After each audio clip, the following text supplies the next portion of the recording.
ትግራይ ቢሄድ ጋሞ ቢሄድ ወለጋ ቢሄድ ቦረና ቢሄድ የሆነው ቅርንጫፉ እዛ ጋር ሲነካ አካሉ ነው የሚነካው።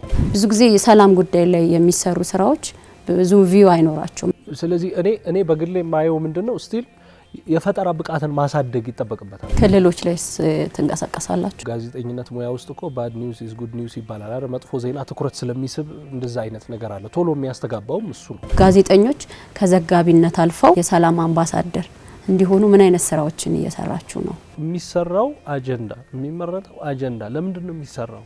ለምንድነው የምሰራው? ከዛስ ምንድነው የምጠብቀው? ኤክስፔክቴሽን ምንድነው የሚለው ነገር መታወቅ አለበት። ድንገት እንቅፋት ይመጣል እኔን ይላል የተጣላሹ ሰው የኔን ሰላም ለመጠበቅ እሱን ሰላም ለመጠበቅ ምንም የውጭ ከረንሲ ያስፈልግም።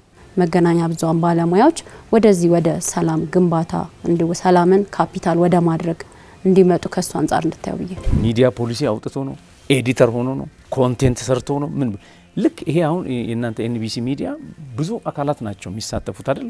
ሪፋይነሪ ያለው ይሄ ነገር ወጣ አልወጣ ያው የኤዲተርነት ባህሪው እሱ ስለሆነ ቢወጣ ምንድነው ከሚያሳስቡሽ ነገሮች መካከል ተነገረ። ከዛስ በሚዲያ የሚደረጉ ጦርነቶች ግጭት እንዳያስነሱ ጋዜጠኞች ብቻ ሳይሆኑ እያንዳንዱ ዜጋ ይሄንን በስልኩ ይዞት የሚሄደውን የሚዲያ ተቋም እንዴት ቢመራው የተሻለ ሀገር እንፈጥራለን። ሚዲያ ሊትሬሲው ላይ ካልሰራ ያንን ደግሞ ሚዲያው ላይ ያሉ ሰዎች ሚዲያው ላይ ያለን ሰዎች ካልሰራ ነው ማን ሊሰራው ይችላል?